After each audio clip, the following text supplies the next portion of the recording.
Hello friends, welcome. अब तक अपन discuss करते आए 7 लाख की इनकम, 10 लाख की, 15 लाख, 12 लाख, 20 लाख, जितनी भी आपकी इनकम है उस पर कितना टैक्स लगेगा, न्यू टैक्स रिजीम से कितना लगेगा, ओल्ड टैक्स रिजीम से कितना लगेगा। सारे कंपैरिजन के वीडियोस मेरे चैनल पे मैंने डाल दिए हैं और आप वहां से देख सकते हैं आपका कितना टैक्स बनेगा। लेकिन आज का सेशन इसलिए इंपॉर्टेंट होने वाला है क्योंकि आज अपन देखेंगे लाइव आईटीआर कैसे भरी जाती है इनकम टैक्स डिपार्टमेंट की वेबसाइट, जो कि ई फाइलिंग पोर्टल है। उस पे आप आईटीआर कैसे भरोगे वो मैं बताऊंगा। लाइव आपके सामने एक आईटीआर भरूंगा, उससे आप अपनी आईटीआर रिलेट कर सकते हैं, उसके अकॉर्डिंग आप अपनी आईटीआर भर सकते हैं। इससे फायदा क्या होगा, आपको किसी के पास भी जाने की जरूरत नहीं है। आप खुद अपनी आईटीआर भर सकते हो, किसी भी तरह के चार्जेस देने की जरूरत नहीं है, क्योंकि इनकम टैक्स डिपार्टमेंट आईटीआर भरने के कोई भी चार्जेस नहीं लेता है। आप किसी से आईटीआर भरवाते हैं तो वो उनकी फीस लेते हैं। इनकम टैक्स डिपार्टमेंट कभी भी कोई भी चार्जेस नहीं लेता है आईटीआर भरने के। तो आज के इस सेशन को देख के आप अपनी आईटीआर खुद भर पाओगे। अगर आपको फिर भी कोई डाउट हो तो आप कमेंट सेक्शन में डाल सकते हैं, उसी टाइम मैं आपको रिप्लाई दे दूंगा। आइए स्टार्ट करते हैं आज आईटीआर 1 भरना। अब आईटीआर 1 कौन कौन भर सकते हैं वो भी अपने एलिजिबिलिटी क्राइटेरिया देख रहे हैं। आईटीआर 1 रेजिडेंट इंडिविजुअल जो कि इंडिया का रहने वाला है, उसकी इनकम 50 लाख से कम है, उसकी इनकम में salary, one house property, agriculture income 5,000 से कम और अदर सोर्सेज, ये सब है, तब आप आईटीआर 1 भर सकते हैं। अगर हाउस प्रॉपर्टी एक से ज्यादा है तो आईटीआर 1 नहीं भर सकते। एग्रीकल्चर इनकम 5,000 से ज्यादा है तो आईटीआर 1 नहीं भर सकते। आइए देखते हैं अब इनकम टैक्स डिपार्टमेंट की ई फाइलिंग पोर्टल पे चल के वहां आईटीआर फाइल करते हैं। सबसे पहले अपन www.incometax.gov.in की वेबसाइट खोलेंगे। वहां राइट साइड में लॉगिन का ऑप्शन आएगा, उस पर क्लिक करेंगे, फिर अपने पैन नंबर एंटर करके कंटिन्यू करेंगे। उसके बाद वो पासवर्ड पूछेगा, वहां पासवर्ड एंटर करेंगे, फिर आधार से ओटीपी जनरेट करके वो ओटीपी अपन एंटर करेंगे, यहां ऑथेंटिकेट हो जाएगा। उसके बाद आपका ये ई फाइलिंग पोर्टल लॉगिन हो जाएगा। आप अपनी आईटीआर यहाँ पोर्टल पे भर सकते हैं। जैसे कि देखिए आपके सामने प्रोफाइल खुली हुई है, वहाँ यहाँ फाइल नाउ का ऑप्शन है। असेसमेंट ईयर 2023-24 2023-24 के लिए आईटीआर फाइल का ऑप्शन यहाँ दिया हुआ है, उस पर क्लिक करेंगे तो अपने को यहाँ ऑप्शन शो करेगा इनकम टैक्स रिटर्न किस असेसमेंट ईयर के लिए। वहाँ असेसमेंट ईयर अपन 2023-24 सेलेक्ट करेंगे, फिर वहाँ मोड ऑनलाइन मोड ऑप्ट करके कंटिन्यू करेंगे। कंटिन्यू करने के बाद यहाँ आपको शो करेगा यू हैव सेव्ड ड्राफ्ट, यानी पहले आपने कोई डाटा एंटर किया है, सेव किया है, तो वहाँ शो हो जाएगा। Otherwise fresh income tax return start new filing पे क्लिक करके आपको स्टार्ट करना पड़ेगा। ये स्टार्ट करने के बाद आपको आगे ऑप्शन मिलेंगे, इंडिविजुअल भर रहे हो या एचयूएफ के तौर पे भर रहे हो या अदर्स में कोई आप फाइल कर रहे हो। यहाँ मैं इंडिविजुअल सेलेक्ट करूंगा, उसके बाद कंटिन्यू पे क्लिक करूंगा। कंटिन्यू पे क्लिक करने के बाद आपको आगे जो विंडो शो होगी उसमें आपको सेलेक्ट आईटीआर फॉर्म सेलेक्ट करना है। मैं यहाँ आईटीआर 1 सेलेक्ट कर रहा हूँ क्योंकि मैंने क्राइटेरिया बता दिया सैलरीड पर्सन वगैरह के लिए। और आप अगर दूसरी आईटीआर है तो यहाँ प्रोसीड का ऑप्शन दिया हुआ है, help me decide with ITR form to file, यानी कौन सी आईटीआर में भरूँ उसका देखना है। उसको कंटिन्यू करने के बाद आपको आईटीआर 1 के 3 अलग अलग दिख जाएंगे, वैलिडेट, प्री फिल डाटा, फिर कन्फर्म। फिर आपको कंटिन्यू करने के बाद ऑप्शंस मिलेंगे कि किस रीजन से आप आईटीआर भरना चाहते हो। मैं यहाँ सेलेक्ट कर रहा हूँ टैक्सेबल इनकम मेरी बेसिक एग्जेम्पशन लिमिट यानी 2.5 लाख से ज़्यादा है। दूसरे ऑप्शन यहाँ ये भी है कि 2 लाख से ज़्यादा किसी फॉरेन कंट्री में पैसे खर्च किए हैं टूर पे, 1 लाख से ज़्यादा इलेक्ट्रिसिटी बिल है, या अदर कोई ऑप्शन है। मैं यहाँ taxable income basic exemption limit से ज़्यादा है वो क्लिक करके कंटिन्यू पे क्लिक कर रहा हूँ। उसके बाद आपको ऑप्शन सारे दिख जाएंगे कि प्री फिल्ड डाटा जो है आपका, यहाँ रिटर्न की समरी 5 ऑप्शंस में आपको दिखाई देगी। उससे पहले आपको एक पॉपअप दिखेगा जिस पे लिखा हुआ रहेगा कि प्री फिल्ड डाटा हमने अवेलेबल करा दी है, इस पे ओके करें, आगे सेक्शन चेक कर लें। यहाँ अपन देखेंगे रिटर्न समरी है, उस पे सबसे पहले बेसिक इन्फॉर्मेशन पे क्लिक करेंगे, यानी अपनी बेसिक इन्फॉर्मेशन क्या है, नेम, एड्रेस वगैरह।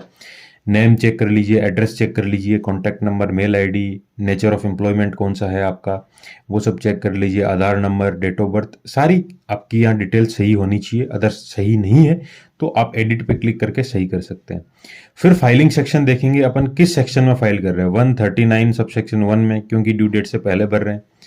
139 4 में भरते तो बिलेटेड भरते, 5 में रिवाइज भरते, 1192 बी में कॉन्डोलेशन ऑफ डिले में भरते, और कोई इनकम टैक्स का नोटिस आया हुआ तो यहाँ ऑप्शन मिल जाते हैं आपको कि इस नोटिस के अगेंस्ट मैं रिटर्न भर रहा हूँ, 139(9) डिफेक्टिव रिटर्न, 142(1) इंक्वायरी में, और रिसिप्ट नंबर डाल दीजिए ओरिजिनल रिटर्न का, स्टेटस चूज कर लीजिए। अब नीचे ऑप्शन दिया हुआ है कि आप न्यू टैक्स रिजिम ऑप्ट कर रहे हैं क्या, सेक्शन 115(b)(a)(c). यहां मैं अभी ऑल टैक्स रिजिम ही सेलेक्ट कर रहा हूं क्योंकि मेरे काफी सारे डिडक्शंस लिए हुए हैं, काफी सारे मैंने इन्वेस्टमेंट किए, वो डिडक्शन में लेना चाहता हूं, न्यू में मिलेगा नहीं, इसलिए मैं नो कर रहा हूं। फिर अपन को बैंक डिटेल शो करेगा कि आपके ये बैंक अकाउंट यहाँ ऐड है, आप कौन सा रिफंड के लिए देखना चाहते हैं उस पर क्लिक कर दीजिए, और कोई बैंक अकाउंट है वो भी ऐड करना चाहते हैं तो वो भी आप ऐड कर सकते हैं। मिनिमम एक अकाउंट तो कम से कम होना चाहिए रिफंड के लिए। अगर आपने मल्टीपल अकाउंट रिफंड के लिए सिलेक्ट किया है तो फिर सीपीसी अपने हिसाब से डिसाइड करके आपको रिफंड देगा किस अकाउंट में देना है। और ये इंश्योर कर लीजिए कि बैंक अकाउंट प्री वैलिडेटेड हो, यानी वैलिडेट किया हुआ हो। अगर वैलिडेट नहीं किया हुआ होता तो फिर आप में इसमें रिफंड नहीं आएगा। फिर मैं कंफर्म करूंगा आगे। कंफर्म करने के बाद जो मेरे को टैब दिखेगा उसमें वो रिटर्न समरी में 5 ऑप्शन है। पर्सनल इंफॉर्मेशन मैंने चेक कर ली जिसे कंफर्म दिखा रहा है। फिर मैं ग्रॉस टोटल इनकम चेक करूंगा, ग्रॉस टोटल इनकम पे क्लिक करूंगा। ग्रॉस टोटल इनकम पे क्लिक करने के बाद आपको वो सारी इंफॉर्मेशन दिख जाएगी कि आपकी salary, house property, income from other sources या बैंक इंटरेस्ट वगैरह क्या क्या है, वो सारी इंफॉर्मेशन इस टैब के खुलने के बाद आपको दिख जाएगी, जैसे कि आपकी स्क्रीन पे शो कर रहा है। यहाँ 4,73,272 रुपए ग्रॉस टोटल इनकम में शो कर रहा है, जो कि बाय फॉरगेट करके कितना होगा ये टैब खुलने के बाद आपके सामने शो हो जाएगा। अब ग्रॉस टोटल इनकम में सैलरी एग्जम्पशन, सैलरी एग्जम्प्ट कौन कौन सी है, सेक्शन 1014(1) में कोई भी मेंटेनेंस, यूनिफॉर्म का कोई एक्सपेंसेज है, कॉस्ट ऑफ ट्रेवलिंग के, टूर के, वो 1014(1) में। 1014(2) में आएगा कंपलसरी जो अलाउंस है, चिल्ड्रन एजुकेशन अलाउंस है, वो आप डालेंगे। 1013(a) में हाउस रेंट अलाउंस वो डालेंगे, या यस करके अमाउंट डाल सकते हैं अगर आपको ये क्लेम करना है, अदरवाइज नो ही रहेगा। और अगला है 10(5) या लीव ट्रेवल अलाउंस या लीव ट्रेवल कंसेशन बोलते हैं, वो आप अगर एग्जाम लेना चाहते हैं एग्जामेशन तो यहाँ यस पे क्लिक करके अमाउंट डालिए। और अदर कोई एग्जामेशन है सैलरी इनकम से, वो यहाँ यस करेंगे। यस करने के बाद आपको सारे नीचे ऑप्शंस दिख जाएंगे कि ये एग्जाम्प्ट आप सैलरी में से कर सकते हो, यानी इनका एग्जामेशन क्लेम कर सकते हो। वो कौन कौन से ऑप्शन है, 10(6) जो कि रिन्यूमरेशन रिसीव्ड ऑन ऑफिशियल, 10(7) कोई परक्यूसाइड्स है इंडिया गवर्नमेंट की तरफ से, 10(10) death come retirement gratuity, 10(10)(a) earn leave encashment on retirement, 10(10)(b) first provision compensation limit, 10(10)(a) commuted value of pension received, और 10(10)(b) सेकेंड प्रोविजो जो कि compensation under scheme approved by central government है। इनमें जो भी आप एग्जामेशन लेना चाहते हो वहां उतना अमाउंट इनके सामने डाल दीजिए।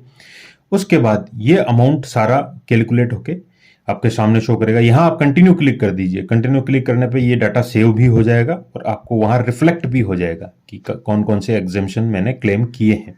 ग्रॉस टोटल इनकम यहाँ शो कर दी। अब एग्जम्प्ट इनकम में आप क्लिक करके एग्जम्प्ट इनकम की कैटेगरी कौन कौन सी आप ले सकते हैं, इनकम फ्रॉम सैलरी से कौन कौन से एग्जम्प्ट है।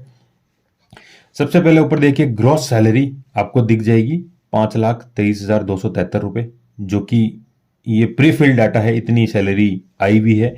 वहां एग्जम्प्ट अलाउंस 0 है, कोई भी रिलीफ 89(a) में क्यों नहीं किया है क्योंकि कोई एरियर नहीं आया हुआ। नेट सैलरी 532 ही है। डिडक्शन अंडर सेक्शन 16 यानी स्टैंडर्ड डिडक्शन 50,000 का मिला, तो income chargeable to salary head 4,73,272 रुपए हो गया। अब अपन देखेंगे इनकम फ्रॉम हाउस प्रॉपर्टी है क्या। अगर इनकम फ्रॉम हाउस प्रॉपर्टी है तो यहाँ एड या edit details of breakups click करके यहाँ अपन एंटर करेंगे कि मेरी हाउस प्रॉपर्टी से इतनी इनकम हुई है। Income from other sources, income from other sources में आप कोई भी हो सकता है, जैसे कोई इंटरेस्ट आ सकता है आपके उसे अकाउंट से, अकाउंट में पैसे पड़े, सेविंग अकाउंट से इंटरेस्ट आ गया, या फिर कोई भी फैमिली पेंशन है, या फिर कोई भी बैंक में, पोस्ट ऑफिस में, कोऑपरेटिव सोसाइटी में कोई भी आपका इन्वेस्टमेंट किया हो वो आपको यहाँ शो कर जाएगा, या इनकम टैक्स का रिफंड आया हुआ पिछले साल का वो यहाँ शो कर जाएगा, या कोई इंटरेस्ट कहीं भी कंट्रीब्यूशन प्रोविडेंट फंड में आपने दिया है जो कि टैक्सेबल फर्स्ट प्रोविजो में है सेक्शन 10(11) में, वो यहाँ शो कर जाएगा। और इंटरेस्ट कोई भी कंट्रीब्यूशन प्रोविडेंट फंड जो कि सेकंड प्रोविजो में टैक्सेबल है सेक्शन 10(12) में, वो भी यहाँ शो कर जाएगा। ये सारे आपको अदर सोर्स में आएंगे। कोई भी फैमिली पेंशन होगी, इन सारों को अदर सोर्स में आप जहां भी आपको लगता है कि ये मेरा अदर सोर्स में इनकम है, वहां यस करिए। यस करके उसमें अमाउंट एंटर कर दीजिए। और इनके अलावा डिविडेंड इनकम है आपकी कोई शेयर मार्केट से, वहां आप यस करोगे। तो यस करने के बाद आपको यहाँ क्वार्टर वाइज दिखा देंगे 14 जून तक क्या, सॉरी 15 जून तक क्या है, 15 सितंबर तक क्या है, 15 दिसंबर तक क्या है, 15 ऑफ मार्च तक क्या है। ये ब्रेकअप्स डिविडेंड इनकम के हैं। है तो यस कर लीजिए, एंटर कर दीजिए, अदरवाइज आप यहाँ कंटिन्यू करिए। कंटिन्यू करने के बाद आपको यहाँ ग्रॉस टोटल इनकम भी शो कर जाएगी। आपके सारे यहाँ सैलरी कितना आपको डिडक्शन मिला है वो सब इसी जगह शो कर जाएगा। और इनकम फ्रॉम अदर सोर्सेज में आपकी सेविंग अकाउंट का भी शो कर जाएगा। सेक्शन 57 IIA यानी स्मॉल IIA, वहाँ पेंशन के लिए होता है, वो शो कर जाएगा। एग्जम्प्ट इनकम कौन कौन सी है वो भी शो कर जाएगा। यहाँ कंफर्म करोगे आप। कंफर्म करने के बाद यहाँ जो आपको ऑप्शंस दिखेंगे, वो जो रिटर्न समरी हमने फर्स्ट टाइम देखी है 5 पॉइंट्स है, जिसमें पर्सनल इन्फॉर्मेशन अपन ने कर ली थी, यहाँ कंफर्म लिखा हुआ है। उसके बाद दूसरा ग्रॉस टोटल इनकम भी यहाँ अपन ने कैलकुलेट कर ली, यहाँ भी कंफर्म लिखा हुआ है। तीसरा ऑप्शन टोटल डिडक्शन, क्या क्या डिडक्शंस अपन ले रहे हैं वो यहाँ शो करेगा। लाइफ इंश्योरेंस हो गया, मेडिकल प्रीमियम हो गया, पेंशन फंड हो गया, प्रोविडेंट फंड हो गया, जो भी डिडक्शंस आप क्लेम करना चाहते हैं वो यहाँ इस टैब में थर्ड में दिखेगा। यहाँ 95,646 95,646 रुपए दिख रहे हैं। वो कैसे कैसे दिख रहे हैं, बाई फॉरगेट किए हुए यहाँ आप दिखेंगे आपको। इसमें सारे अलग अलग ऑप्शन हैं। जैसे सबसे पहले दिया हुआ deduction for donation paid, 80G में आपने कोई डोनेशन दिया है, यहाँ अगर किया है डोनेशन तो यस करके उसमें अमाउंट डाल दीजिए। Eligible for scientific research rural development 80GGA किया है तो यस। 80GG रेंट जो आपने है, आप में रेंट HRA नहीं मिलता फिर भी रेंट की छूट ली है वो। फिर 80C में जो भी प्रोविडेंट फंड वगैरह, ये सारे डिडक्शंस आप मेरे चैनल पे अलग अलग वीडियोज है वहां देख सकते हैं। 80C में कौन सा मिलेगा, 80CCD2 में कौन सा मिलेगा, 80D में कौन सा मिलेगा, कितना आप क्लेम कर सकते हैं, वो सारे आपको यहाँ शो कर जाएंगे। यहाँ 80CCD2 एम्प्लॉयर का कंट्रीब्यूशन है NPS में, वो शो हुआ है। 80D मेडिकल से रिलेटेड 25,000 की मिलती है, लेकिन आप ज़्यादा लेना चाहते हैं, सीनियर सिटीजन है आपके फादर, तो आप कंडीशन देखोगे तो मेरे चैनल पे 80D का वो वीडियो दिया हुआ है, वहाँ देख सकते हो। 80E एजुकेशन लोन लिया है, उसका इंटरेस्ट पे कर रहे हो तो यहाँ छूट ले सकते हो। 80TT है, आपके सेविंग बैंक अकाउंट से इंटरेस्ट आ रहा है, वो यहाँ आप छूट ले सकते हो, डिडक्शन क्लेम कर सकते हो। और कोई अदर डिडक्शंस हैं वो भी आप यहाँ यस पे क्लिक करोगे तो नीचे शो कर जाएगा। 80CCC payment in respect of pension fund, 80CCD1 contribution to pension scheme, central government की पेंशन स्कीम में कंट्रीब्यूशन आप देते हो, वो यहाँ डिडक्शन मिल जाएगा। 80CCD1B जो कि एडिशनली आपको 50,000 की छूट मिलती है सेंट्रल गवर्नमेंट में। ध्यान रहे 80CCC और 80CCD1 ये तीनों मिलकर 1.5 लाख की छूट आपको देते हैं। 80DD कोई भी मेडिकल ट्रीटमेंट है डिसेबिलिटी से, 80DD भी medical treatment specified. 80EE residential house property, EEA interest first time house loan लिया है उस पर। 80EEB कोई भी व्हीकल लिया है आपने इलेक्ट्रिक। 80GGC पॉलिटिकल पार्टी को डोनेशन दिया है। 80U कोई पर्सन विद डिसेबिलिटी है। इस कंडीशन में आप डिडक्शंस ले सकते हैं या कर सकते हैं। इन सारे डिडक्शंस के वीडियो अलग अलग मेरे चैनल पे दिए हुए हैं, वहां देख लीजिए, आपको अच्छे से क्लियर हो जाएगा। यहाँ सब कुछ एंटर करने के बाद टोटल डिडक्शंस आपको वही शो कर जाएगा जो कि प्रीफिल डाटा में आया हुआ था, यानी डिपार्टमेंट के पास पहले से इन्फॉर्मेशन थी कि आपने इतना इतना डिडक्शन लिया हुआ है और वो उन्होंने शो कर दिया, वही एग्जैक्टली यहाँ मैच हो रहा है। यहाँ अपन कंफर्म करेंगे, कंफर्म पे क्लिक करेंगे तो अपने को सारा शो कर जाएगी कि 80C में कितना लिया आपने, 80D में कितना लिया है, 80CCD2 में कितना लिया है, और जो अदर्स है 80GGA 80TT है, यहाँ भी अगर आपने लिया है तो दिख जाएगा, अदरवाइज आप ऐड कर सकते हैं। उसके बाद अपन कंफर्म पे क्लिक करेंगे। कंफर्म पे क्लिक करेंगे तो ये सारे डाटाज आपको वहाँ रिटर्न समरी में थर्ड पे क्लिक किया हुआ दिख जाएगा। पर्सनल इन्फॉर्मेशन अपन ने देख ली, कंफर्म। ग्रॉस टोटल इनकम देख ली, कंफर्म। टोटल डिडक्शंस अपन ने देख लिए, कंफर्म। तीनों कंफर्म आ गया, मतलब तीनों सही। अब देखेंगे अपन टैक्स पेड, कितना टैक्स अपन ने पे किया है, चाहे TDS हो, TCS हो, सेल्फ असेसमेंट टैक्स हो, ये सारे ऑप्शन यहाँ दिख जाएंगे। Deduction of TDS tax deduction at source salary income पे, अदर देन सैलरी पे दिख जाएगा। फॉर्म 16C फर्निश्ड की है वहां दिख जाएगा। TCS आपका दिख जाएगा फॉर्म 27D में। एडवांस टैक्स या सेल्फ असेसमेंट टैक्स, कोई सा भी टैक्स आपने डिपॉजिट कराया है वो सारे ऑप्शंस यहाँ मिल जाएंगे। अगर आपका टैक्स बनता है तो उस टैक्स में से ये आपके माइनस हो जाएंगे, उसके बाद बचा हुआ अमाउंट आपको पे करना पड़ेगा। यहाँ आप डिटेल ऐड भी कर सकते हैं। मान लीजिए यहाँ शो नहीं कर रहा, जैसे टीडीएस 0 शो कर रहा है और आपको लगता है टीडीएस कटा हुआ है, यहाँ ऐड अनदर का ऑप्शन आता है, वहां क्लिक करके वहां आप डाल सकते हैं कि इतना मेरा टीडीएस कटा हुआ है या इतना मेरा सेल्फ असेसमेंट में कटा हुआ है। यहाँ फिर कंफर्म करेंगे। कंफर्म करने के बाद ये 5 में से 4 ऑप्शन, रिटर्न समरी में 5 ऑप्शन दिखते हैं, उसमें से टैक्स पेड पे भी कंफर्म आ गया। अब सिर्फ टैक्स लाइबिलिटी यानी टोटल टैक्स लाइबिलिटी क्या है आपकी, वही टैब बचा, उस पर क्लिक करेंगे। उस पर क्लिक करने के बाद आपको वो सारे शो कर जाएगी कि कंप्यूटेशन इनकम की कितनी है, टोटल डिडक्शन कितने लिए हैं आपने और टोटल इनकम आपकी कितनी बची। उस टोटल इनकम के बाद टोटल टैक्स पेएबल कितना है उस इनकम पे, यहां शो कैलकुलेशन भी दिया हुआ है, उस पर क्लिक करके आप कैलकुलेशन भी देख सकते हैं। 6,382 रुपए यहाँ टैक्स बना हुआ है, लेकिन 87A में रिबेट मिली है 6,382 की, जो कि 12,500 तक मिलती है, 5 लाख रुपए की इनकम तक। फिर आपको 234A, 234B, 234C advance tax के डिफॉल्ट में ये इंटरेस्ट लगते हैं वो शो हो जाएगा। फीस लगती है 234 में लेट फीस, वो यहाँ शो हो जाएगा। यहाँ कुछ भी लगा हुआ नहीं है इंटरेस्ट, क्योंकि टैक्स नहीं बन रहा, कोई भी एडवांस टैक्स लायबिलिटी नहीं थी। ये क्लिक करने के बाद आपको पांचों में कंफर्म दिख जाएगा। रिटर्न समरी के 5 ऑप्शन, इन personal information, gross total income, total deduction, tax paid, total tax liability, सब अपन ने देख लिया, सब सही है। उसके बाद अपन प्रोसीड पे क्लिक करेंगे। प्रोसीड पे क्लिक करने के बाद आपको जो ऑप्शंस दिखेंगे उसमें टोटल टैक्स इंटरेस्ट या टोटल टैक्स कितना पे किया है, अमाउंट पेएबल कितना है, आपको कितना अमाउंट पे करना है, वो ऑप्शन दिख जाएंगे। ग्रॉस टोटल इनकम दिख रही है, टोटल डिडक्शंस आपको दिख रहे हैं, टोटल टैक्स टैक्सेबल इनकम दिख रही है और टोटल टैक्स या फीस इंटरेस्ट दिख रहा है 0 रुपीज। टोटल टैक्स पेड कितना किया है, अमाउंट पेएबल यानी अब अमाउंट कितना पे करना है। कुछ पे नहीं करना तो प्रीव्यू रिटर्न कर लीजिए। रिटर्न प्रीव्यू करोगे तो उसमें आपको एक प्रीव्यू में सबमिट करने से पहले कंफर्म करना पड़ेगा, चेक बॉक्स, वहाँ नाम एड्रेस वगैरह दिए हुए होंगे।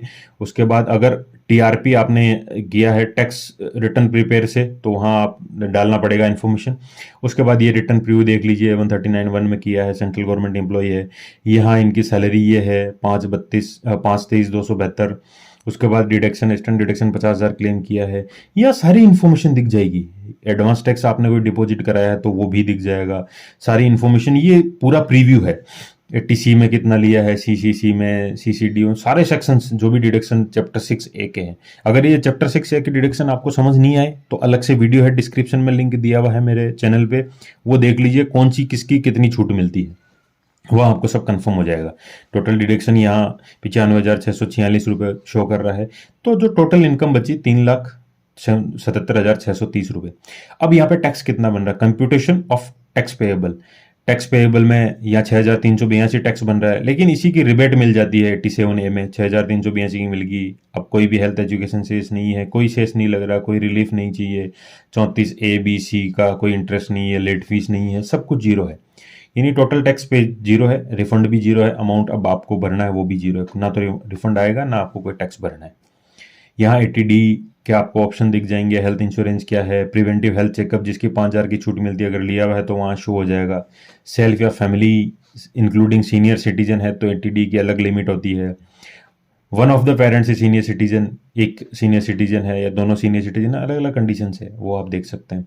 80G जो कि डोनेशन के लिए है, 100% डोनेशन विदाउट क्वालिफाइंग लिमिट के यहाँ शो कर जाएगा, 50% डोनेशन विदाउट क्वालिफाइंग लिमिट यहाँ शो कर जाएगा, 50% डिडक्शन विथ क्वालिफाइंग लिमिट ये शो कर जाएगा और 50% डिडक्शन क्वालिफाइंग लिमिट के साथ वो यहाँ शो कर जाएगा। अब 80G का अलग से वीडियो है, वहां आप देख सकते हैं क्वालिफाइंग लिमिट क्या है, कौन से में 100% मिलेगा, कौन से में 50% मिलेगा, लिंक डिस्क्रिप्शन में दिया हुआ है।